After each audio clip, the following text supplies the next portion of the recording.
Friends, ఎలా ఉన్నారు అందరూ? మనం ఇన్నాళ్ళు బిగ్ బాస్ గురించి రివ్యూస్ చెప్పుకున్నాం, బిగ్ బాస్ రియాలిటీ షో గురించి మాట్లాడుకున్నాం. ఈ జియో హాట్స్టార్ వాడు కొత్తగా ఇంకో రియాలిటీ షో అంటండి. నేను ఫస్ట్లో చూడలేదు, నిన్నే కూర్చొని చూశాను. మ్యాడ్ ఫర్ ఈచ్ అదర్ అంట.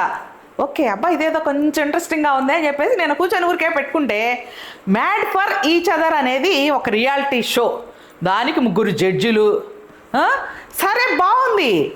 మ్యాడ్ ఫర్ ఈచ్ అదర్లో కపుల్స్ తెస్తారంట, 10 కపుల్స్. లవ్ మ్యాన్షన్ హౌస్ అంట.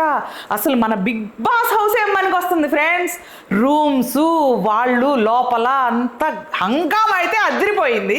అసలు ఎట్లా ఉంటాయి ఈ లవ్ మ్యాన్షన్లో గేమ్స్ అనేది మనకి ఇంకా తెలీదు. అంటే జస్ట్ నిన్న ఇంట్రడ్యూసింగ్ ఫస్ట్ రోజుది వాళ్ళని పంపించడం వరకే నేను జస్ట్ చూశాను.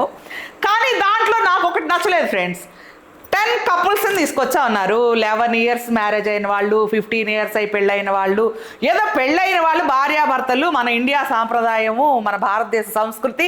ఓకే, లవ్ మ్యాన్షన్ ఓకే అనుకున్నా. కానీ లివ్ ఇన్ రిలేషన్ అంట. ఇదైతే నాకు ఎంత ఫాస్ట్గా వెళ్తుంది మన భారతదేశం.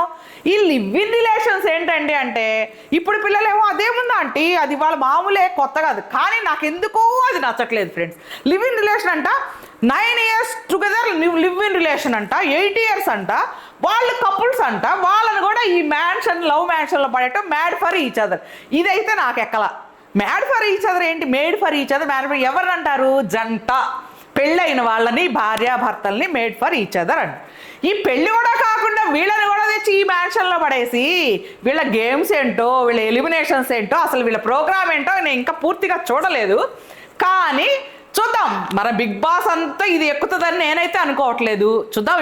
ఇప్పుడే కొత్తగా మొదలు పెట్టారు కదా ఈ షోని, మ్యాడ్ ఫర్ ఈచ్ అదర్. నాకైతే మ్యాడ్ ఫర్ ఈచ్ అదర్ ఒకటి బాగుంది, కపుల్స్ బాగుంది. ఈ లివ్ ఇన్ రిలేషన్ వాళ్ళని కూడా కపుల్స్ లాగా పంపించడం అనేది నాకు ఎందుకో నచ్చలేదు ఫ్రెండ్స్. ఈ షోని అయితే ఇంకా నేను చూడలేదు.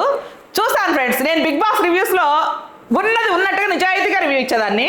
ఇది కూడా కొంచెం ఆడ్గా, వెకిల్గా, లేకపోతే పిచ్చిగా ఉందనుకోండి, నా రివ్యూస్ దానికి తగ్గట్టుగానే ఉంటాయి. మీరే అనుకుంటున్నారో కామెంట్ చేయండి ఫ్రెండ్స్.